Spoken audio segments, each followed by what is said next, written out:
Bismillahirrahmanirrahim. Assalamualaikum warahmatullahi wabarakatuh.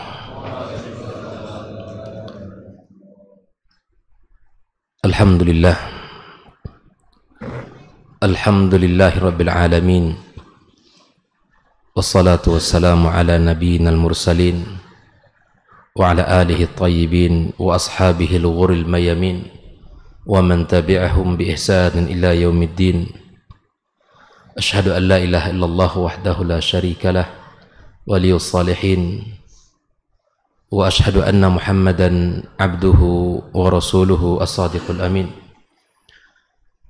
Subhanaka la ilma lana illa ma 'allamtana innaka antal alimul hakim. Amma ba'd.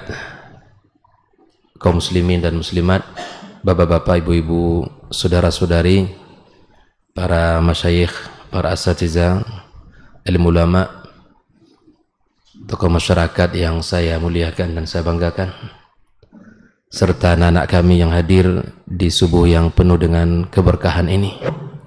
Alhamdulillah, kita bersyukur pada Allah Tabaraka wa Ta'ala kita bisa memulai hari kita yang baik ini, memulai hari kita dengan satu ibadah yang mulia, ibadah yang sangat agung. Bahkan Nabi Sallallahu Alaihi Wasallam memberikan sebuah kalimat jaminan bagi orang yang melaksanakan subuh berjamaah. Banyak sekali hadis Nabi yang berbicara tentang keutamaan-keutamaan, berbicara tentang fadilah, bahwa di antaranya orang yang melaksanakan ibadah salat subuh berjamaah itu, Nabi mengatakan faka'annama qama al-laila kullah. Orang itu seperti yang mendirikan malam dengan ibadah kepada Allah. Kita tidur, kita istirahat, kita rehat, tapi kemudian Allah memberikan kepada kita jaza, balasan, seperti orang yang mendirikan malam dengan ibadah kepada Allah Tabaraka wa Ta'ala. Dan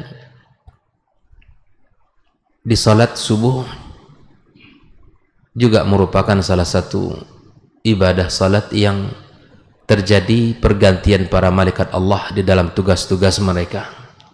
Yata'aqabuna fikum malaikatun bil-laili wan-nahar.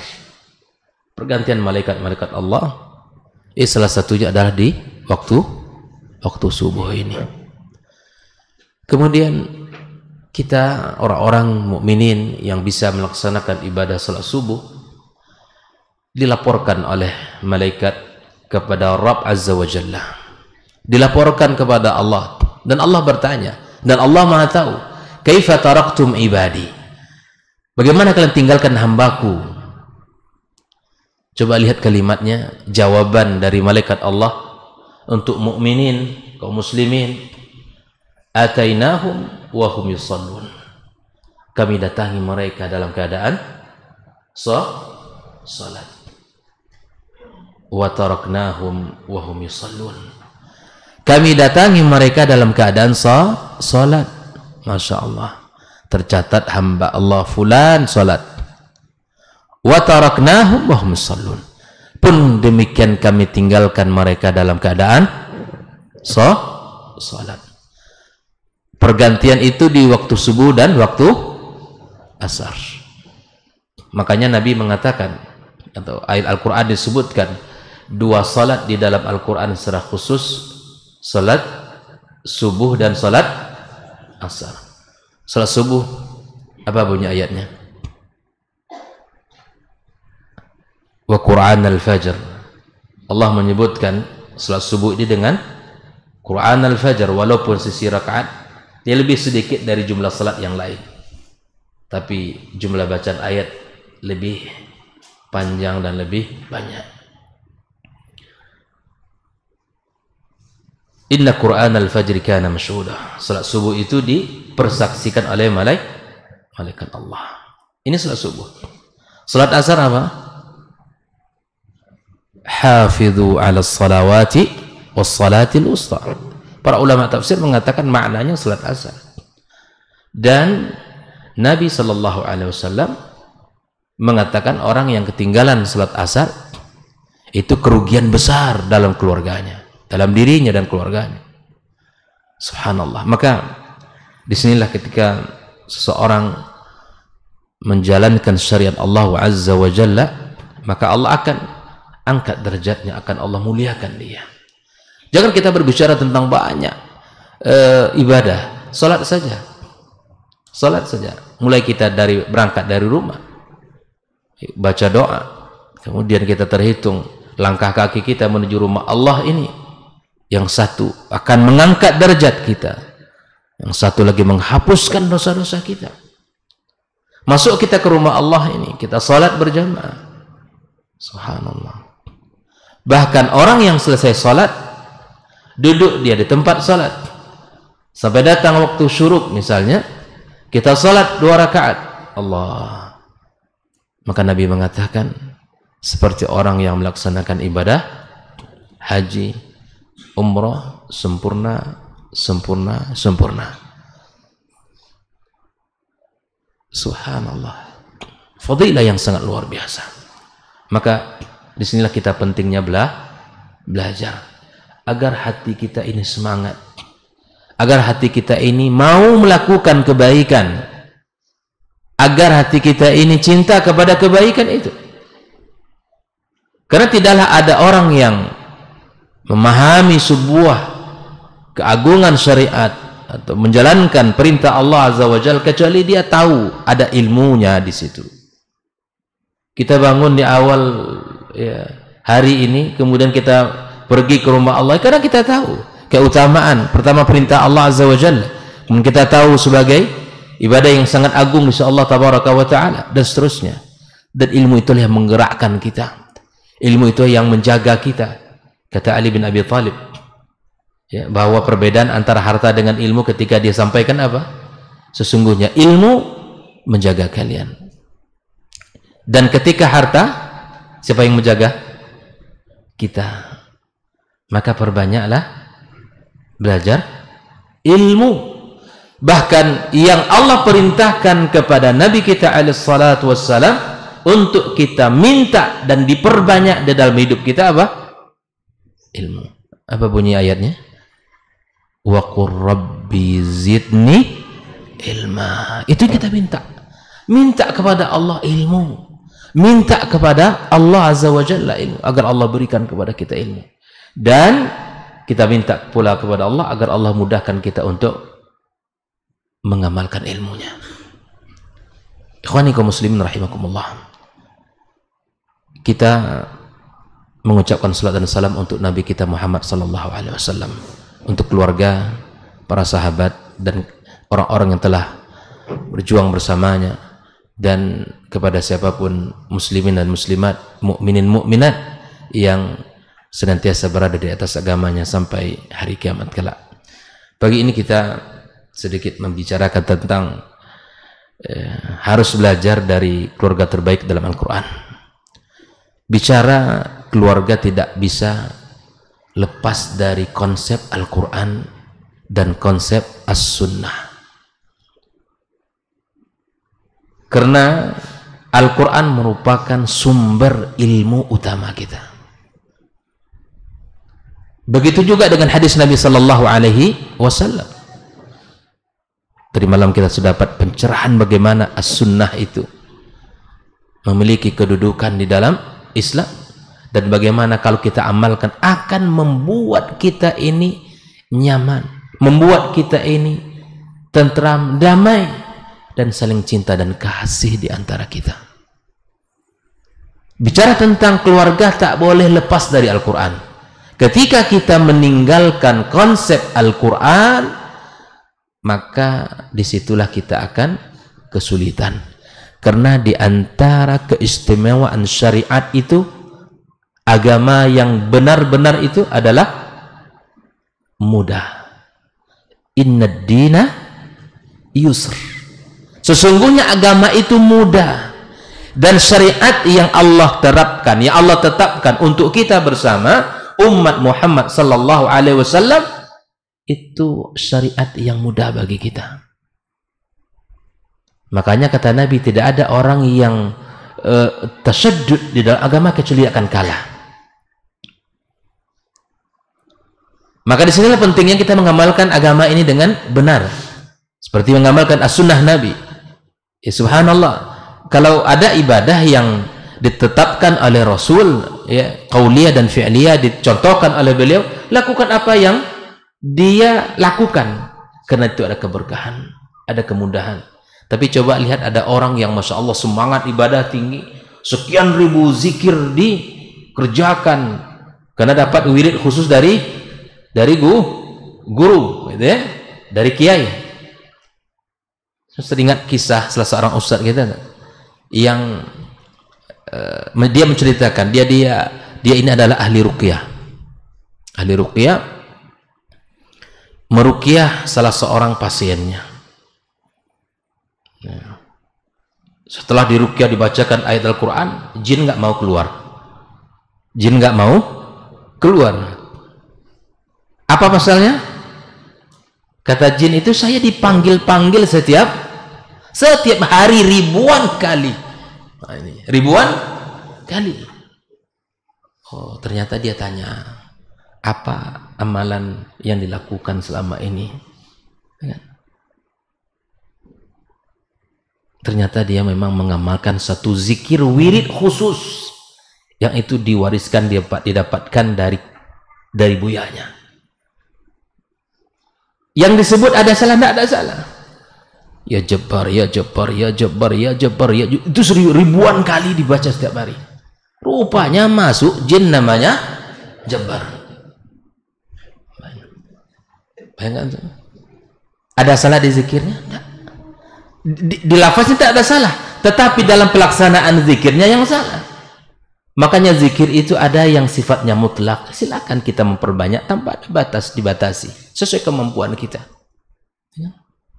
Ada yang zikir muqayyad, baik dengan waktu maupun dengan jumlah, kita lakukan itu terhadap apa yang telah diajarkan kita. Sami'na wa ta'na. Bagaimana saya mau keluar setiap hari, saya dipanggil, dipanggil setiap hari, saya nggak mau keluar. Bayangkan, disitulah letak salahnya ketika seorang mengamalkan sesuatu yang tidak sesuai syariat. Bayangkan. Makanya untuk belajar zikir seterusnya adalah sumber kita ada Al-Quran dan Sunnah Nabi SAW. Nah, kita belajar tentang keluarga terbaik dalam Al-Quranul Karim. Al-Imam Al-Bukhari menyebutkan sebuah kaidah, al-ilmu qabla al-qawli wal amal. Apa artinya itu? Ilmu didahului sebelum kita ini sudah lebih bicaranya, sudah lebih berbuat, gitu kan? Untuk keluarga ini, iya tak? Berapa orang anak kita? Berapa orang anak Ustaz? Alhamdulillah, semoga nambah insyaallah. Nah, gitu ya. Yang lain mungkin sudah 5, sudah 6, sudah 7, tapi kita tidak tahu tentang ilmu bagaimana menjadi suami yang baik, bagaimana menjadi seorang istri yang baik kepada suami. Dan ketika kita menikah dapat anak, kemudian secara otomatis kita sudah menjadi seorang ayah, dan istri kita pun telah menjadi seorang ibu. Tapi bagaimana menjadi seorang ayah dan suami yang terbaik, kita masih kurang ilmu kita. Dan bagaimana pula menjadi seorang istri dan ibu yang baik pun kita telah tidak banyak bekal ilmu kita, ya, nggak banyak bekal ilmu kita.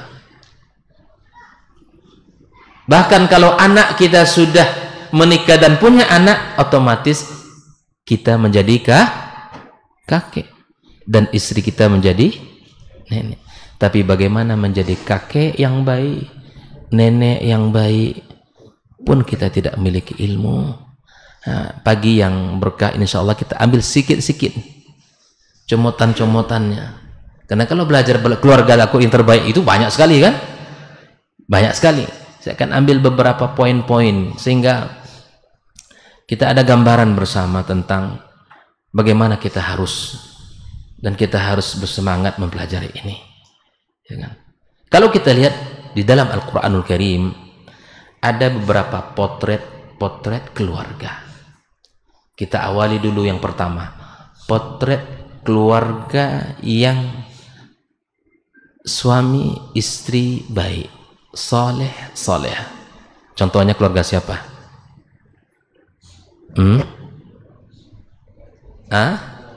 Ali Imran masuk ya, satu. Yang lain keluarga Nabi Ibrahim. Oke, siapa lagi? Nah, Ustaz, Luqman. Tidak disebutkan ya, baik. Dia yang kita bicara tentang pasangan ya. Oke, siapa lagi? Selain dari keluarga Nabi Ibrahim alaihissalam, keluarga siapa lagi?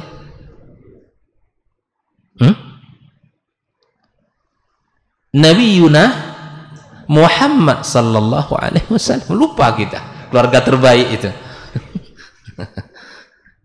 Subhanallah ya. Dua keluarga terbaik yang kita ucapkan salawat dalam lisan kita setiap pagi sore dalam salat kita. Allahumma salli ala Muhammad wa ala ali Muhammad. Masya Allah, keluarga berkah ini. Bagaimana keluarga ini? Bagaimana Rasulullah sallallahu alaihi wasallam? Bagaimana dia dengan istrinya? Bagaimana dia mendidik anak-anaknya? Kemudian Allahumma salli ala Ibrahim wa ala ali Ibrahim, kita sebut dan ucapan lisan. Tapi kemudian apakah selawat bahkan ini salat yang sempurna ya, bentuk salat paling sempurna ini, Masya Allah. Tapi kemudian apakah kita mempelajarinya dengan sempurna? Bagaimana kita menggali konsep-konsep keluarga mulia ini? Baik. Yang kedua, keluarga yang suami baik, istri tidak baik. Allah kumpulkan dalam satu ayat ya, ayat yang ke-10. Daraballahu mathalan lil ladzina kafaru imra'ata Nuh wa imra'ata Lut. Ya. Ini memang suami diuji. Bukan sembarangan ini suaminya, orang saleh Nabi Nuh, Rasul pertama, tapi kemudian diuji dengan pasangannya yang tidak baik. Ketiga apa? Kebalikannya, istri baik, suami tidak baik. Apa itu? Asia. Keluarga siapa? Naam, ayat yang berikut, ayat ke-11 itu. Wa daraballahu mathalan lil ladzina amanu imra'ata Fir'aun. Keluarga, istrinya Masya Allah berdoa kepada Allah Azza wa Jalla agar Allah berikan kepadanya rumah di dalam surga. Terakhir, gambaran terakhir apa? Kebalikan yang pertama. Kedua-duanya tak baik. Ada nggak keluarga itu dalam Quran? Hah? Apa Ustaz? Ini dia. Ini suami istri yang satu visi. Tapi dalam keburukan. Suami pergi menghina Rasul, mengejek Nabi sallallahu alaihi wasallam ya. Di sekeliling kota Mekah, yang istri pun berkeliling untuk menjelek-jelekkan Nabi sallallahu alaihi wasallam. Memang ada keluarga yang satu visi dalam kebaikan, itulah keluarga para ya tadi kita sebutkan, Nabi Muhammad, Nabi Ibrahim, Ali Imran dan seterusnya, Imran dan pasangannya dan seterusnya ya. Dan demikian juga ternyata ada orang yang satu visi dalam keburukan yang kita hindari ini. Dan bukankah 4 potret Al-Quran ini ada dalam kehidupan masyarakat kita hari ini? Betul? Oh iya, ada. Begitulah Al-Quran itu menggambarkan sempurna. Allah suguhkan potret itu agar kita bisa belajar dari apa yang telah Allah berikan dalam Al-Quran itu. Sekarang tinggal kita pilih. Bapak Ibu semua, kita pilih. Dari potret mana kita sekarang dalam posisi keluarga kita? Saya bertanya dalam diri saya dan kita semua bertanya. Mana ini? Nah, kalau kita bicara tentang orang-orang yang baik dalam keluarga, suami istri baik, jangan dikira di dalam rumah tangga itu tak ada masalah. Ini sebagian memahami bahwa suami istri yang baik itu keluarga yang tak ada masalah. Salah fatal kita itu. Ini tidak benar. Bahwa rumah tangga itu bukan berarti rumah tangga yang baik, yang harmonis, yang apa lagi? Sakinah mawaddah warahmah, bukan berarti rumah tangga yang tidak ada masalah. Makanya disinilah nilai betapa besarnya kehidupan Rasulullah agar kita pelajari dengan bagaimana rumah tangga Nabi SAW. Di dalam Al-Quran Allah sebutkan beberapa teguran untuk Nabi kita Sallallahu Alaihi Wasallam. At-Tahrim ayat 1 itu kan ditegur Nabi kita kan, kisah tentang kecemburuan ya Hafsah dan Aisyah radhiyallahu taala anha kepada salah seorang istri Nabi Sallallahu Alaihi Wasallam. Berangkat tentang kisah madu ya, madu yang mana ini juga pelajaran, tidak salah Zainab ya, yang menyuguhkan Nabi. Setiap Nabi itu datang ke rumahnya diberikan minuman madu. Ini pelajaran untuk para ummahat ini agar tahu selera suaminya. Kalau suami suka apa? Suka madu, dikasih madu. Nah, kasih minuman madu maksudnya. Kalau antum mau aja nampaknya nih. Gitu kan? Kalau suami kita suka minuman misal kopi pahit, kopi hitam gitu. Jadi kita subhanallah belajar tentang Al-Quran dan kita sempurnakan dengan sirah Nabi kita Sallallahu Alaihi Wasallam. Jadi istri harus paham itu bagaimana mengikat hati suami itu. Nah Zainab subhanallah menyuguhkan minuman itu, yang ternyata membuat kedua istri Nabi ya Hafsah dan Aisyah ini bukan orang sembarangan. Ayahnya ini kan Hafsah anak siapa? Aisyah. Orang-orang hebat semua. Tapi kemudian Nabi SAW setelah itu ya ingin tenang kondisi rumahnya, maka dia katakan aku tidak akan minum madu lagi. Tapi kemudian sikap Nabi seperti itu dilarang oleh Allah Tabaraka wa Ta'ala dan ditegur oleh Allah Subhanahu wa Ta'ala. Okay. Itu salah satu kisah yang terjadi dalam surat Al-Ahzab. Silahkan Bapak Ibu buka tentang keluarga Rasul di dalam surat Al-Ahzab ayat 27 sampai 33. Dalam surat Al-Ahzab kita ambil salah satu keluarga dulu ya, keluarga Muhammad Sallallahu Alaihi Wasallam, keluarga terbaik dalam Al-Quranul Karim ya. Ayat yang Allah sebutkan tentang uswatun hasanah itu apa bunyi ayatnya? Untuk Nabi kita, laqad kana lakum fi rasulillahi uswatun hasanah. Pada surat Al-Ahzab ayat 21 itu. Surat Al-Ahzab ya, itu kisah yang Allah sebutkan bagaimana perjuangan mukminin di perang Ahzab. Bahkan sudah mulai orang-orang beriman itu merasa ini kita, nafas mereka sudah sampai ke sini. Itu menunjukkan rasa takut yang sangat dalam dan sudah mulai berprasangka kepada Allah di saat itu. Bayangkan, itu levelnya para sahabat. Kondisi sangat menakutkan karena musuh bersekutu. Oh, mau bersekutu Pak. Musuh bersekutu. Kufar Quraisy, Om Yahudi bersekutu semua. Al-Ahzab namanya kan sekutuan. Dan dihadapi oleh kaum mukminin yang jumlahnya tidak seberapa dari mereka. Di saat mukminin kondisinya sulit, kondisinya terjepit, musim dingin, makanan sedikit, yang dihadapi orang-orang besar, orang-orang lengkap dengan segala persenjataannya. Makanya Allah Subhanahu wa Ta'ala pilihkan Salman ya, memiliki ide yang sangat luar biasa.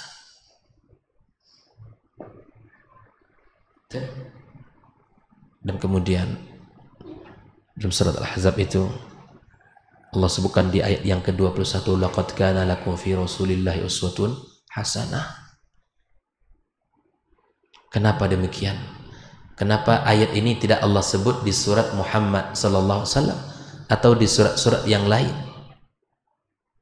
Kalau kita buka ilmu munasabat dalam Al-Quran namanya, kalau kita lihat dengan kacamata ilmu ini, kita akan dapatkan. Karena subhanallah, Nabi kita sallallahu alaihi wasallam di saat sulit, di saat yang sangat sempit seperti itu, tapi Nabi sallallahu alaihi wasallam pun menjadi qudwah di dalam segala kondisi. Bayangkan, para sahabat menggali. Bahkan kemudian Nabi itu menggali, memukul batu, mengangkat tanah dengan bajunya. Bayangkan, dia pemimpin, bukannya sekadar menyuruh orang, tapi dia pelaku khusus. Bahkan ada satu batu yang tak sanggup dipecah oleh para sahabat. Siapa yang mecahkan? Subhanallah. Kan bisa aja sebetulnya, kan beginilah ketaatan para sahabat itu ya. Kan bisa saja digeser sedikit, kan batunya, misal batu, ya kan, ada garis harus dipecahkan situ kan. Kalau kita mungkin hidup di zaman itu, sudah kita belokkan aja sudah sedikit gitu kan. Kenapa susah-susah kita ya memecah batu besar itu? Belokkan aja sedikit, ya kan, selamat, tidak susah tenaga kita, nggak banyak habis tenaga kita kan. Tapi begitulah ketaatan para sahabat itu. Bayangkan, Nabi yang suruh di sini. Bayangkan, kalau kita mungkin lah bergeser tuh, geser sedikit jalan Nabi itu. Ya Allah, itu kan? Kita kan banyak pandai membuat alasan, tak? Pandai membuat alasan. Para sahabat tidak. Di sini kali kata Nabi, coba oleh para sahabat, tidak sanggup. Nabi datang, di situ kelihatan mukjizat Nabi Sallallahu Alaihi Wasallam tentang kota-kota yang akan menjadi futuhat dan akan menjadi kabar gembira bagi umat ini. Saya katakan bahas itu. Tapi di saat kondisi sulit seperti itu, Nabi tetap menjadi qudwah. Allah sebutkan ayat laqad kana lakum fi Rasulillahi uswatun hasanah. Dalam kondisi sulit, Pak, kita tetap bisa bersabar, kita tetap menjadi orang baik, lisan kita terjaga, yakin kepada Allah. Itu yang ditunjukkan oleh Nabi kepada sahabatnya. Allah sebutkan di ayat 21, laqad kana lakum fi Rasulillahi. Setelah ayat berbicara tentang perang ini habis, di ayat yang ke-27 Allah mulai berbicara tentang keluarga Rasul Sallallahu Alaihi Wasallam. Ketika bicara tentang keluarga Rasul, data yang kita dapatkan dari ayat itu, masya Allah ya, lagi-lagi perintah kepada Nabi kita Sallallahu Alaihi Wasallam, qul li azwajik. Apa yang harus dikatakan oleh Nabi kepada istri-istrinya? Apa? In kuntunna turidan dunya wa zinatah. Kalau kalian betul-betul ingin, masya Allah, apakah istri-istri Nabi itu matre ya? Tidak, enggak. Tapi memang di situ ada kisah. Di saat itu mereka minta tambahan dari belanja. Apakah Nabi tidak kasih belanja? Ada buku, Pak, An-Nabiyul Milioner, itu disebutkan di situ, masya Allah ya. Itu Nabi itu ngasih uang itu di depan. Maafkan ya para bunda, para umahatnya, kami belum sanggup. Saya sendiri belum sanggup ngasih di depan untuk 1 tahun itu ya. Ngasih di depan, Pak. Ngasih di depan.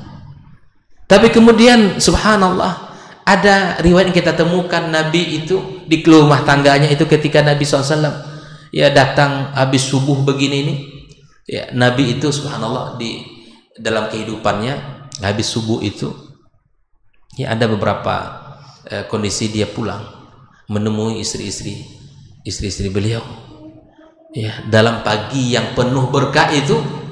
Setelah syuruk, Nabi pulang menjenguk istri-istrinya, satu persatu dijenguk, melakukan 3 hal. Yang pertama, mengucapkan salam terbaik. Dibalik kita ke rumah sholat subuh tuh ucapkan salam keluarga kita ya. Yang kedua, berikan doa terbaik untuk keluarga kita. Doakan pagi-pagi, doakan istri kita, Pak. Ini berbahagialah para ummahat ya. Yang suami tahu ilmu ini dan mendoakan nanti insyaallah deh. Yang belum tahu nanti kabari. Nanti minta sama Ustaz Anto baca kitab tentang bagaimana keluarga adalah muslim ya. Dan Nabi sallallahu alaihi wasallam memberikan senyum terbaik. Allah sempurna Rasulullah SAW. Bahkan dalam sebuah kitab yang ditulis oleh salah seorang As-Sayyidat fi Baitin Nubuwah, itu sebuah kitab yang di dalam muqaddimah itu ditulis ya, bahwa istri-istri Nabi itu merasa dia orang yang paling dicintai oleh Nabi SAW. Berapa istri Nabi? 9 ya, yang hidup di Madinah bersamanya 9. Tapi jumlah semuanya berapa?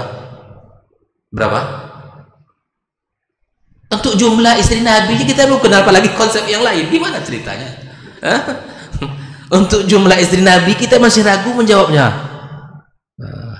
Berapa belas? 15? Oh, antum tetap dengan istiqamah ini. Kata guru kita di mana apa? Orang kalau tahu ilmunya ndak goyah dia kan, gitu kan ya. Ini betul 11. Ya, dari 11 ini ada lagi data bahwa istri Nabi itu ya tua-tua, hanya Aisyah yang muda. Betul itu? Inilah kesalahan kita terkadang. Sudah teorinya salah, datanya salah ya. Nanti membangun kesimpulan di atas data yang salah itu kesimpulan yang iya. Jadi istri Nabi itu tidak tua-tua, sehingga lahir juga. Kalau nak antum poligami, carilah yang tua-tua. Ibu-ibu marah kita namanya. Enggak ada yang tua. Bahkan ada riwayat Khadijah itu tidak 40. Tapi yang masyhur memang 40 ya. Silakan nanti buka. Ini untuk jumlah istri Nabi. Ya kan? Usia istri Nabi. Kita harus tahu. Dan masing-masing istri Nabi itu punya ya, kisah-kisah yang luar biasa. Gitu. Dan itu konsep, karena Nabi mengatakan khairukum li ahli wa ana khairukum li ahlikum. Tapi Nabi pagi-pagi telah datang ke rumah dan mengatakan kepada istrinya di pagi itu, hal indakum syai'. Syai' itu nakirah, apa saja. Kalau ada di rumahnya minuman, dikasih minuman. Kalau yang ada kurma, kasih kurma. Bahkan ada riwayat ya bahwa Nabi pagi itu setelah pulang dari masjid di pagi itu, ini puasa sunnah, nggak ada di rumahnya apa-apa. Nabi puasa. Jadi Islam, rumah tangga Nabi sampai begitu mengajak konsep tentang makanan. Ini ada suami ndak 5 macam di depan tuh ndak makan dia. Ini zalim kita sama istri kita nih. Konsep sederhana sekali dalam makanan itu sebetulnya. Ini apapun yang disuguhkan istri kita terima. Ya kita juga yang salah kan? Kenapa sedikit kasih uang? Ini nuntutnya banyak tapi nggak sih sedikit. Gimana ceritanya? Nggak tahu diri, nggak tahu diri katanya. Hal indakum syai', kata Rasulullah SAW. Itu bahasa Nabi. Nakirah itu apa saja, makanan apa saja ada. Nabi itu air putih dan kurma. Ini pagi lah macam-macam makan pagi, antara pagi menjelang siang tuh ada pula lagi kan. Nah juga kita bersyukur lagi terkadang sama istri kita ya. Subhanallah. Itu konsep makanan misalnya. Konsep tadi keharmonisan, pagi-pagi Nabi telah menyapanya, mengucapkan salam terbaiknya, mendoakannya. Apalagi bicara tentang apa lagi misalnya? Ya, Nabi Shallallahu Alaihi Wasallam di dalam kehidupannya adakah sesuatu yang menurut kita itu problem ada di rumah tangga Nabi, Pak? Piring pecah itu pernah terjadi. Oh iya, ini riwayat ini kisah Nabi ini. Piring pecah di rumah tangga Nabi itu pernah. Kalau rumah tangga kita jangan cerita lagi kan. Itu karena kecemburuan juga, itu kan. Kalau piring pecah rumah tangga kita, ya itu sama-sama sadar aja kita kan. Rumah tangga Nabi pun ada itu kecemburuan. Aisyah ketika itu bersama Nabi Shallallahu Alaihi Wasallam, coba lihat, ada yang mengantar makanan ke rumah Nabi dari istri yang lain, datang, diambil sama ibunda kita Aisyah, dilemparkannya, berserakan, jatuhan, hancur semuanya. Tapi Nabi inilah sosok Nabi yang luar biasa ya. Dikutip makanan itu, dikumpulkan semua, udah selesai. Apa kata Nabi? Ibu kalian cemburu, ibu kalian cemburu, selesai. Nggak panjang sih, kita harus sadar. Kita yang harus paham ini. Maka kalau antum emosi masih tinggi, untuk menambah tim itu berat nampaknya. Gitu. Kendalikan dulu. Anak subhanallah, lihat ya teman-teman yang masya Allah, Allah berikan itu, tapi penyabarnya luar biasa. Ya. Iya, tapi kalau antum emosi, nambah tim pula, sedang satu aja Pak ya, apalagi sudah ada tim baru, ini berat kalau orang emosi. Maka belajar kesabaran dulu. Ini ilmunya nih, tapi teori aja saya sampaikan ini. Sama-sama kita belajar ya. Kaum muslimin rahmatullah. Dan begitulah rumah tangga Nabi. Dan suatu ketika Abu Bakar lewat, mendengarkan Aisyah radhiyallahu taala anha angkat suara tinggi, suara kepada suaminya. Itu pernah ada. Abu Bakar izin masuk ke rumah tangga Rasul sallallahu alaihi wasallam. Ingatkannya anak beliau. Ketika ingin ya agak sedikit Abu Bakar, ya maka Aisyah langsung bersembunyi di punggung Nabi sallallahu alaihi wasallam. Wahai Abu Bakar, bukan untuk ini kamu masuk di sini. Itu ya. Ini ya masya Allah, ini kan luar biasa ya. Rasulullah nih, anak dia ya, memiliki sikap yang kurang ya, kepada Nabi SAW. Setelah itu Nabi mengatakan sudah. Abu Bakar keluar. Tak lama kemudian lewatlah Abu Bakar lagi di situ ya. Sudah berubah suasana, gitu kan? Sudah berubah suasana, sudah canda tawanya pecah dalam rumah tangga Nabi. Abu Bakar pun masuk, ya Rasul izin saya masuk lagi. Kalau tadi saya terlibat dalam urusan yang tidak mengenakkan, izinkan saya pun melihat kalian bahagia. Masya Allah, ini mertua, bukan malah menambah hancurnya rumah tangga menantu, membantu mendinginkan suasana itu. Nah, ini baru bicara tentang suami aja, baru bagaimana kehidupan rumah tangga Rasul Sallallahu Alaihi Wasallam. Di rumah Nabi SAW membantu istri-istrinya bekerja. Ya, saya sampaikan kemarin di Tanjung Pinang, bukan Tanjung Pinang, di Batam ya, bahwa ketika suami membantu istri dalam urusan rumah tangga itu tidak ada aib sama sekali, tidak ada tercelanya sama sekali. Kita ini subhanallah, itu salah satu bentuk kita ya mengambil bagian daripada pekerjaan rumah tangga kita. Itu dalam urusan dalam rumah tangga. Bahkan Nabi Shallallahu Alaihi Wasallam ada suatu waktu bersama keluarganya untuk ya menikmati keindahan. Ini kalau contoh, Aisyah itu orang yang masya Allah ya, keakraban, kedekatan yang luar biasa. Suatu ketika ada anak-anak Habasyah yang sedang main-main di depan Masjid Nabawi. Orang ngumpul semuanya di situ ya.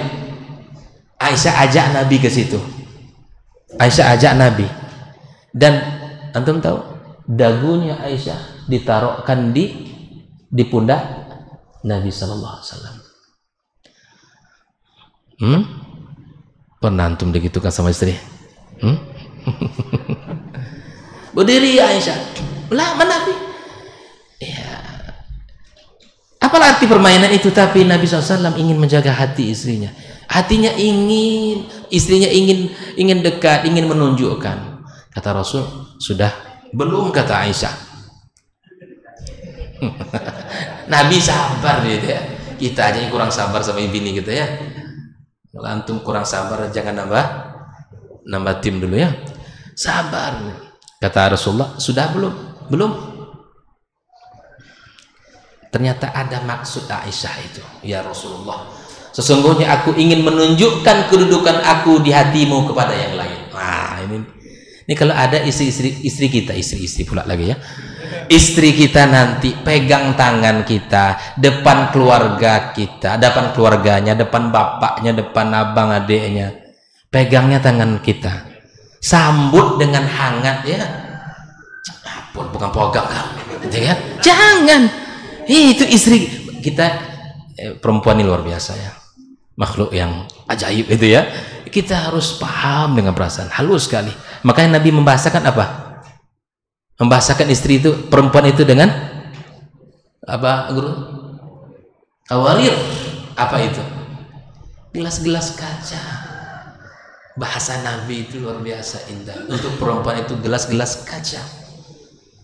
Gelas tuh, kalau dibiarkan dia taruh di lantai di mana aja, bahaya tersepak, pecah dia. Itu kan? Kalau dibiarkan begitu saja, dia akan kotor. Maka mesti kita jaga gelas-gelas kaca, kata Nabi SAW. Kita rawat, kita jaga, kita sayangi, kita berikan perhatian kita. Apa kata Aisyah? Aku ingin menunjukkan kedudukan aku di hatimu. Masya Allah. Ini kalau ada istri kita nanti mau manja-manja ke kita ya, kalau umur 50 tahun cucu anda umur, enggak apa-apa. Seharusnya, jangan salah Pak, data Nabi itu ya, semakin tua semakin romantis. Ya, antum lihatlah sejarah hijrah Nabi ke Madinah itu usia berapa, dan istrinya Nabi SAW di kota Madinah itu disitulah yang paling banyaknya. Hanya 3 istri yang dinikahi di kota Mekah. Yang pertama siapa? Khadijah. Yang kedua Saudah. Nah, dalam riwayat, mohon maaf, Saudah inilah yang agak tua dari sisi usia, lebih tua dari Khadijah ketika dinikahi. Yang ketiga Aisyah. Makanya antara istri Nabi yang paling akur itu antara Saudah dengan Aisyah. Karena Saudah itu ya Allah hadirkan di saat Rasul membutuhkan seorang ibu yang bisa ya merawat anak-anaknya, dan bahkan Nabi pernah ingin menceraikan. Apa kata Saudah? Ya Rasul, jangan ceraikan aku. Aku hanya ingin dipanggil dengan sebutan ummahatil mukminin. Aku tidak butuh dengan malammu. Aku tidak butuh dengan malamku. Maka untuk malamku aku hadiahkan kepada Aisyah. Maka bahagia Aisyah. Kalau yang lain dapat satu malam, kalau Aisyah dapat akrab mereka itu ya. Ini kalau ada orang yang ngasih gini nih mantap ini ya. Gitu. Subhanallah. Yang sisanya itu apa? Di kota Madinah, dan usia Nabi SAW di atas 50. Ini kalau ada kita sudah kepala 5, kepala 6 romantis. Itu mah seharusnya begitu. Pulang dari masjid kita nanti mulailah lagi ya. Jangan kita malu-malu. Kenapa cucu kita juga tidak malu-malu? Tidak perlu kita malu-malu. Ini maksudnya dalam bab-bab yang memang kita boleh kita ya menunjukkan kita sayang kepada istri kita, kepada pasangan kita. Bicara apa lagi? Tentang piknik misalnya. Oh, subhanallah. Nabi mengundi ya, kalau istri-istrinya pergi ingin pagi perang itu diundi juga. Ini kita apa yang mau diundi kan? Dan Aisyah lagi ceritanya kan?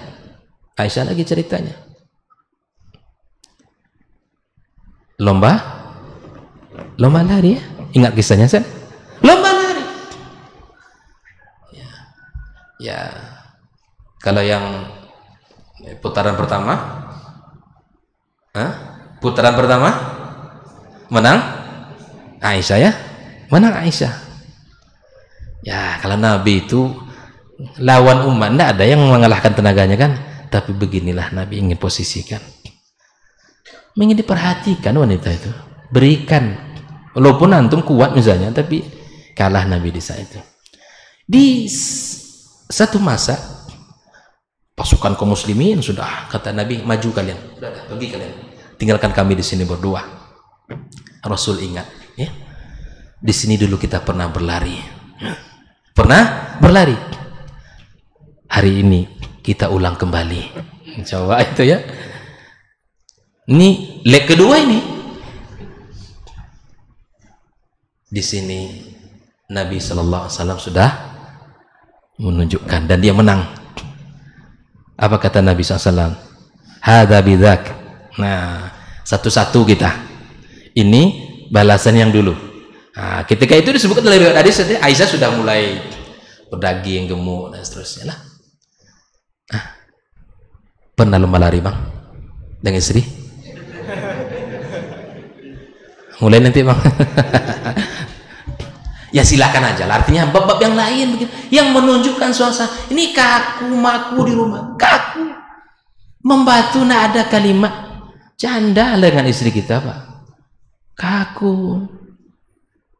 Kalau ada suami ibu ya mencandain di rumah, ya anggap itu bumbu indah. Apa pula nih abang pagi-pagi ini?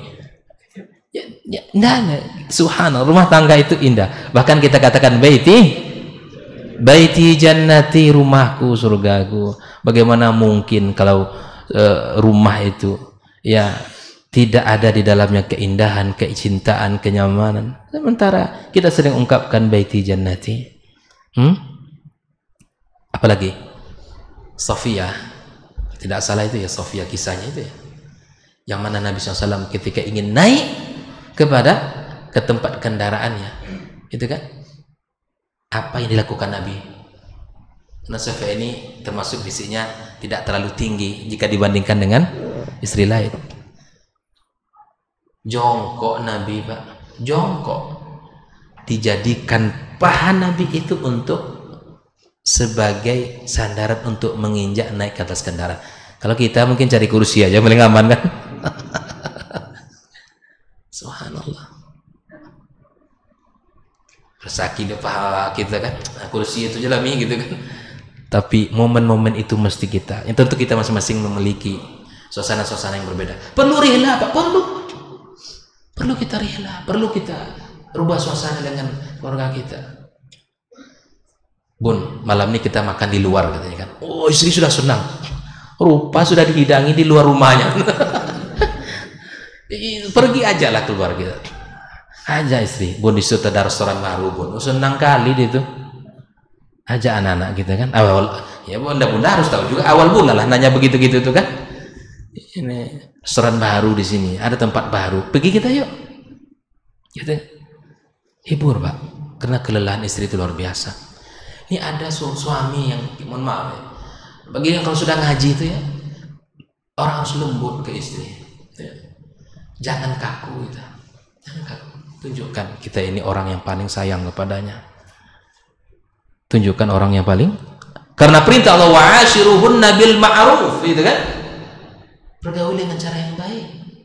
Dan istri kita, kata Nabi SAW, diciptakan dari tulang rusuk yang paling bengkok. Kalau dibiarkan bengkoknya bertambah kuat, tapi kalau dipaksa dengan cara yang agak sedikit paksa itu akan patah.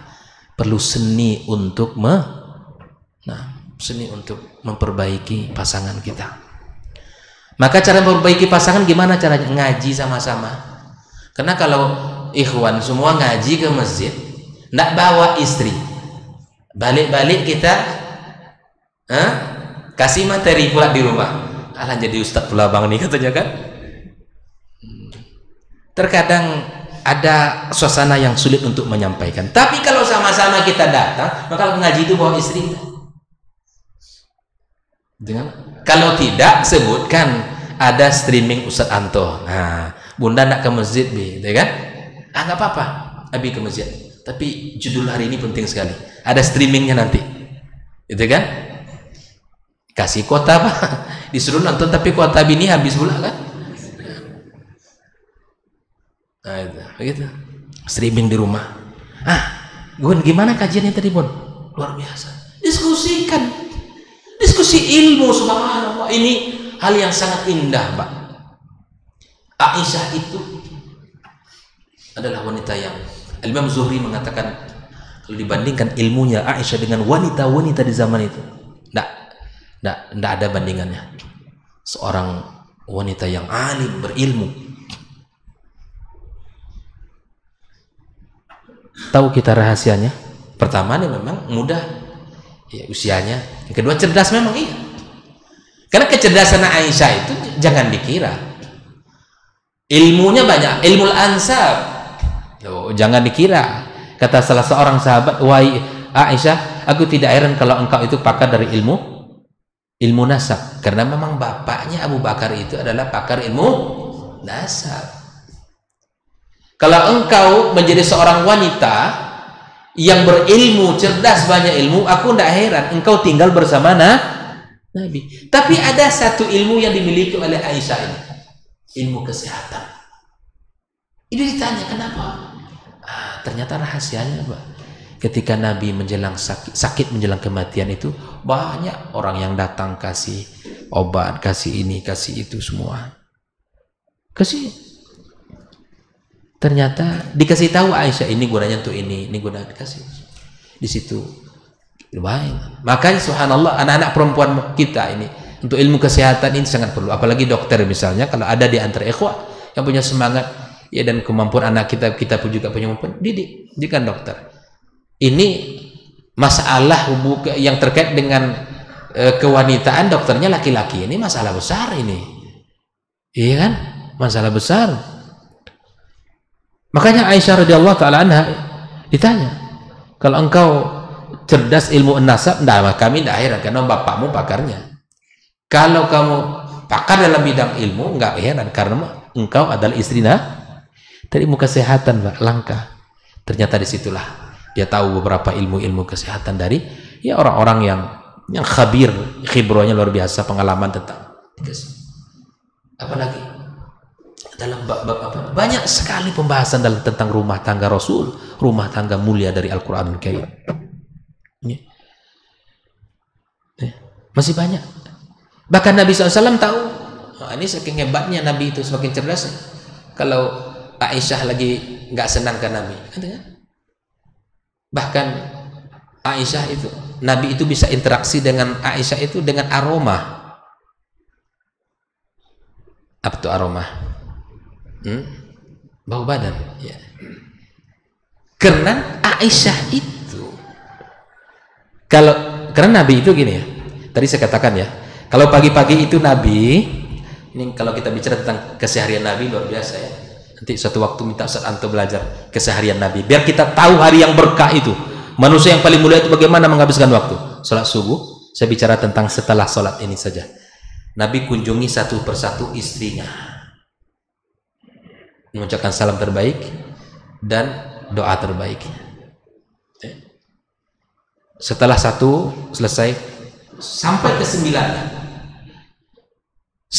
Setelah itu Nabi kembali ke masjid, dan waktu yang paling panjang Nabi dengan para sahabat memberikan ilmu itu di waktu 2 sampai menjelang zuhur, dan Nabi istirahat untuk qailulah. Di situ Nabi mengajarkan ilmu para sahabat. Kalau sedikit para sahabat melingkar, kalau banyak ya ada bersaf. Dan Nabi juga di saat itu menerima tamu-tamu yang datang. Tahukah kita di mana Nabi bersandar? Nabi itu bersandar di dinding rumahnya Aisyah. Aisyah mendengar ilmu dari sebelah, maka wajar Aisyah cerdas, tangkapannya kuat, hafalannya kuat, banyak ilmunya. Di Raudhah itu ya, mengajarkan Nabi di situ, dan Nabi bersandar di dinding rumahnya Aisyah radhiyallahu taala anha. Aisyah di dalam. Kebersamaan Nabi dengan Aisyah, masya Allah. Aisyah menceritakan, makanya mesti kita harus bertanya ke rumah tangga Nabi, bagaimana Nabi Shallallahu Alaihi Wasallam. Nabi tidur di pangkuannya Aisyah. Nabi membaca Al-Quran walaupun ketika itu Aisyah dalam kondisi tidak sholat. Itu dilakukan Nabi SAW dan itu ada. Apalagi dalam musim itikaf, Nabi cukup menjulurkan apa? Disisirnya rambut Nabi. Bu, para ummahat pernah nyisir rambut suami? Hah? Belum? Kalau belum sisir nanti ya. Ya, cobalah. Terasa tuh di hati itu tenangnya tuh di sini. Nah itu ya, nyaman Pak. Ini rambut enggak pernah disisir.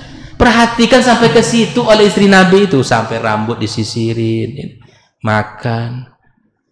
Apalagi dalam bab makanan, subhanallah, Aisyah itu pernah menunggu Rasul datang, dapat gilirannya.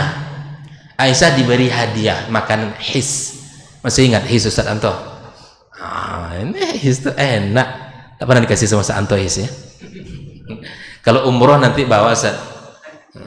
Itu adonan apa? Adonan kurma. Kalau kita mirip apa tuh Ustaz? Kayak kelamai gitu Ustaz. Nah, itu kira-kira begitu ya. Enak Pak. Dan Nabi paling suka makan his. Dikasih hadiah. Aisyah makan langsung enggak. Aisyah simpan Pak sampai datang giliran Aisyah di malam itu. Sampailah Rasul datang, dikeluarkan his itu oleh Aisyah. Ya Rasul, aku sengaja, aku diberi hadiah ini. Kan hadiah boleh terima enggak? Sedekah yang tak boleh kan? Rasul, his, aku tahu engkau suka makanan ini. Ya Allah, aku tahu engkau suka makan ini. Dibukakan, ditunggunya Nabi itu. Tidak dimakannya, ditunggunya Nabi itu. Sampai malam itu giliran dia ditunggunya. Rasul Sallallahu Alaihi Wasallam berniat puasa dia, dibatalkannya Pak. Makanya urusan makanan di hati seorang istri bukan yang sederhana. Jangan pernah kita anggap urusan makan itu sederhana. Istri itu paling suka dipuji Pak. Saya tahunya dari istri saya juga kan, gitu kan. Istri suka dipuji. Puji, jangan bakhil kita memuji istri kita. Wallah jangan bakhil Pak. Jangan bakhil. Untuk urusan makanan tidak sederhana dalam hati seorang perempuan. Benar nggak buat ummahat ini? Benar katanya kan? Tidak salah saya. Itu makanya dalam Islam, bahkan dalam Islam sendiri. Ya kan, hari bang nanti makan siang di rumah bang, katanya. Siap balik. Kok lapar perut. Terbayanglah makanan. Kalau di kami gulai pucuk ubi sih kok ada gulai pucuk ubi dengan ikan salai. Onde, kalau ikannya itu hilang, tidak nampak tengok makan. Subhanallah. Wis kita menggebu-gebu pulang ke rumahnya makan ya Ustaz. Makan sama istri kita. Dihidangkan sama istri kita. Ya. Ya mungkin istri kita anak lagi yang mau diurus kan, lupa tadi dikasih garam apa belum ya gitu kan, sudah 3 kali lupa kasih garam kan, anak menangis di sana ya kan. Ini mesin cuci yang masih hidup yang memutar-mutar kain yang mencuci ini ada pula yang menelpon tamu, macam-macam istri. Jadi tidak ringan pekerjaan rumah tangga itu, berat no? Coba aja lah ya. 1 hari aja lah, Bunda hari ini cuti. Bunda hari ini cuti ya, biar ayah yang kerjaan hari ini. Ngaku gitu Pak. Ngaku. Kisah tadi, balik lagi kisah tadi. Kalau bentuknya enak nampaknya kan? Masya Allah. Cobalah makan. Sekali disuap, sekali terasa. Asinnya itu sampai ke bagaimana sikap kita di saat itu? Tunjukkan kalau kita tetap suka. Gimana rasanya bang? Luar biasa gitu kan rasanya kan? Tidak bohong antum itu boleh. Tapi jangan salah ya dalam bab ini. Dek, abang hari ini dinas luar, Nggak pulang malam ini gitu kan? Kemana bang? Ada pekerjaan. Rupanya lain pula. Ini kerja kan? Ya? Itu nggak boleh kayak gitu ya. Kita kalau untuk selingkuh menggunakan kalimat itu nggak boleh. Itu dosa. Ini pada bab-bab bahwa seorang istri menghadirkan makanan kepada kita, itu boleh kita katakan Masya Allah, jazakillah khairan. Puji istri kita Pak. Jangan bakhil kita muji istri kita. Ya? Jangan bakhil. Nabi menyebutkan beberapa kalimat untuk istri-istrinya. Ada Humairah dan macam-macamnya. Kalimat-kalimat yang menyenangkan istri Nabi.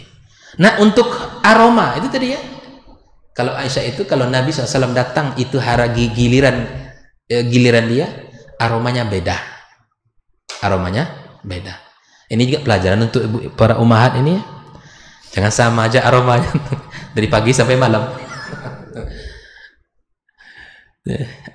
Aisyah itu tahu kalau di harinya Nabi SAW giliran dia, aromanya beda. Begitulah Islam mengajarkan kita. Ini nggak bisa 1 jam 2 jam mempelajari ini lama. Sekarang tuh sudah gelisah nampaknya kan. Masuk kerja nggak kerja hari ini ya? Tanggal merah hari ini. Boleh gak panjang sedikit? Ikhwanikum muslimin rahimahullah. Kami yang tak boleh ketinggalan pesawat pula nanti kan. Baik. Ikhwanikum muslimin rahimakumullah. Itu rumah tangga Rasul sallallahu alaihi wasallam. Kalimat apalagi dalam bab apa lagi, coba antum ingin sama dalam bab apa lagi, ada semua datanya. Dalam bab makanan sudah ada tadi gitu kan, dalam bab keakraban ya, bagaimana Nabi ya akrab dengan istri ya, Aisyah naruh dagu di dada Nabi SAW dan Nabi juga ya berbaring di pangkuan Aisyah. Subhanallah. Apa lagi datanya? Data apa lagi yang menginginkan? Dalam masalah ibadah jangan ditanya. Dalam sebuah riwayat kan begitu. Suatu malam aku kehilangan Rasulullah SAW, gitu kan? Dan lampu di mana? Ya, lampu di sana nggak seperti di kita kan? Dicari-cari oleh Aisyah. Dapatlah ternyata kaki Nabi SAW sedang sujud kepada Rabbnya. Apa kata Aisyah? Ya Rasulullah, anta fi wadin wa ana fi wadin. Itu bahasa ini ya. Anta fi syai'in wa ana fi syai'. Ya Allah, dalam kebersamaan itu istrinya memikirkan bagaimana ternyata suaminya, kekasihnya Rasulullah SAW sedang bertadaruk kepada Allah Subhanahu wa taala. Ya Allah, terasa ini kaki Nabi SAW kehilangan. Tapi ada juga satu ketika gitu kan? Kehilangan juga Nabi. Sampai Aisyah mengatakan, aku kira Nabi itu pergi ke rumah istri yang lain di malam itu. Masya Allah ya. Nabi SAW pergi ke Baqi Al-Gharqad. Nabi mengajarkan agar kita datang ke kuburan itu mendoakan mereka, bukan meminta kepada ala fazuruha. Ini ada yang mengatakan, ustaz kemudian antum ini yang dah ngaji-ngaji ini melarang ziarah kubur. Ini salah fatal. Tidak ada yang melarang ziarah kubur. Kita diperintahkan oleh Nabi kita SAW, ala fadhuruha fa innaha tudzakirukum bil akhirah. Ziarah kubur itu mengingatkan kita tentang akhirat. Tapi ya ini dia, ziarah itu untuk ngambil ibrah. Ada adab-adab masuk di situ, membaca doa, bukan meminta kepada mereka, itu atau membuat acara-acara yang tidak diserahkan di situ dan seterusnya. Aisyah keluar, kejarnya Nabi, dilihatnya, dan Nabi sadar ada orang ngikutin. Ketika Nabi pulang, Aisyah mencoba untuk lari lebih kencang, seakan tidak terjadi apa-apa, tapi nampak di dadanya. Tapi Nabi SAW memberikan kalimat-kalimat yang indah. Apalagi masih banyak kisah-kisah yang sangat luar biasa, dan itu mesti para asatidzah menyampaikan ilmu ini. Karena sekali lagi ilmu perhatian kita tentang bagaimana rumah tangga Rasulullah SAW itu sangat minim. Pelajarilah itu, dan mari kita sama-sama mempelajarinya untuk kita praktekkan sehingga menjadi sebuah kalimat laki-laki yang terbaik. Itu kata Nabi siapa San? Yang terbaik kepada keluarga. Di luar sana hebat, dipandang, disanjung gitu ya. Kalau datang tuh disambut gitu ya. Kepada orang-orang di luar sana, Masya Allah, kalimatnya lembut, sikapnya lembut. Tapi bila balik ke rumah, Masya Allah, seperti seorang diktator. Tidak ada lagi kalimat-kalimat indah itu. Tidak ada lagi kalimat-kalimat yang kita bisa senyum kepada orang. Nanti baca hadis kisah Abu Zar dan Ummu Zar itu, wah itu penting sekali. Di 10 wanita yang berkumpul bertekad jangan ada yang disembunyikan dari masing-masing suami. Nah, itu panjang muhadharahnya itu. Nah, yang satu mengatakan suami saya kalau di rumah tuh begini, kalau keluar tuh begini, macam-macam. Nanti sampaikan, minta sama Sa'anto jelaskan. Jangan jauh sama beliau nih. Ini. Baik, ikhwanikum muslimin rahmatullah. Apalagi dalam kisah ibadah, dalam kisah makanan, dalam kisah kebersamaan, dalam masalah ada masalah, tapi Nabi SAW pandai memberikan solusi, ya, solusi. Saya tutup dengan kisah Nabi, anaknya berapa orang? Nah, itu tandanya kita belum belajar sempurna. Anak Nabi saja kita masih ragu kan berapa jumlahnya. 4 itu perempuan. 7 laki-laki 3, 6. Makanya Nabi SAW Abul Banat, ya, artinya anak perempuan, dan anak laki-laki rata-rata sudah meninggal waktu kecil, ya. Yang hidup rata-rata perempuan. Nah, dalam konsep cari menantu lagi. Nah, sebelum kita punya menjadi kakek dan nenek, konsep cari menantu diajarkan oleh Nabi. Gitu kan? Dari yang 4 itu kan, dari yang 4 itu, siapa menantu Nabi? Coba antum. Ali dinikahkan ke siapa? Fatimah, ya. Utsman, Ruqayyah, dan kata Rasul, wahai Utsman, ketika meninggal anaknya itu, ya, andai ada anakku perempuan yang belum nikah, aku nikahkan ke kamu lagi, ya Allah. Utsman tu rajulun hayyin, ya, rajulun, ya, laki-laki yang kata Nabi, fa innal malaikah, ya, malaikat saja malu kepadanya. Ada kisahnya, tapi mungkin tak bisa dijelaskan semuanya. Intinya apa? Dalam bab mencari menantu itu, ya, dalam bab mencari menantu itu, kalau sudah ada kita kenal, Pak, soleh, baik, itu kan, kenapa kita harus mencari yang lain-lain, yang jauh, yang belum kita kenal? Ngaji begini nih, tengok kiri kanan, gitu ya. Mana yang bisa disalamin jadi besar, kan? Tidak. Iya, betul, Pak. Mana yang bisa kita salamin jadi besar? Kita punya anak perempuan, dia punya anak laki-laki. Di mana anak waktu sekolahnya? Oh, ya Allah, gitu kan? Kalau sudah begitu kita tahu ada anak laki-laki, apalagi anak laki-lakinya masjid ke masjid pula, kan? Dan ngaji pula lagi, lurus akidahnya, ibadahnya benar pula lagi, Allah, hafiz pula lagi, tambah ganteng pula lagi. Itu tidak boleh ditinggalkan tuh, pepek terus. Betul, mahal, walaupun dia belum punya penghasilan, kan yang penting kan ada rezeki, ya enggak? Ada rezeki itu, wa ma min dabatin fil ardi illa 'ala Allahi rizquha. Ada dijamin, Mbak, rezeki itu sama Allah, gitu kan? Jadi konsep mencari menantu, ya, kalau ada yang bisa disalamin jadi besan, udah salami aja. Oh. Sama juga, lihatlah Khulafa Rasyidin itu ya, yang 2 terakhir itu menantu, yang 2 pertama itu apa siapanya Nabi? Mertua. Coba lihat, tidak jauh-jauh Nabi itu, Pak. Tidak jauh-jauh. Tidak jauh-jauh. Lihatlah kisah Umar bin Khattab ya. Antum masih ingat kisah wanita penjual susu ya, dengan ibunya itu ya. Setelah Umar mendengarkan dialog iman yang antara wanita ini dengan ibunya tambahkan air. Anaknya bilang tidak boleh, bunda, tidak boleh tambahkan air.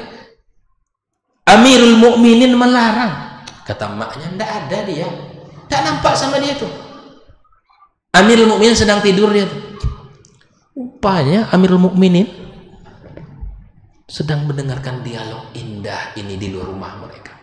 Berkesan beliau. Besok pagi dikumpulkan anak-anaknya, dicari data siapa orang ini, ditandai oleh Umar rumahnya. Ditandai oleh Umar rumahnya, disuruhnya Asim menikahi. Ini kalau ada anak-anak wanita salehah, beriman, akhlak bagus, iman, tandai cepat.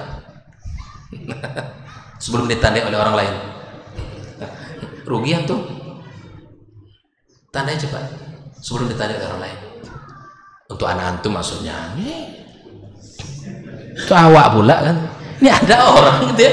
Ada orang Ustaz, tolong Ustaz, ana cari. Ini datanya Ustaz. Ya. Tingginya sekian, warna kulitnya begini, matanya. Kalau dapat macam itu sifatnya untuk Ustaz lah dulu kan. Takkan dikasih ke yang lain. Yang penting agamanya bagus. Tandai itu, tandai cepat rumahnya. Umar ditandai rumah itu dan besok disuruh anaknya menikahi. Antum tahu dari silsilah itu lahir siapa? Umar bin Abdul Aziz. Jadi kalau hulunya baik, hulunya jernih, insya Allah hilirnya jernih. Air itu ya. Kalau sudah hulunya keruh, hilirnya keruh, takut kita begitu. Oke? Oleh karenanya dalam konsep menantu. Dalam konsep jadi kakek, apalagi. Siapa yang sudah jadi kakek di sini? Banyak nampaknya di sini. Nek kakek Bang? Belum ya? Masih muda nampaknya. Masih bisa nabatin nampaknya kan? Oke. Nabi satu ketika, ya ini cucunya apa namanya? Cucunya bermain ya, dan ditegur oleh diajak oleh Rasulullah SAW dalam bab tertentu.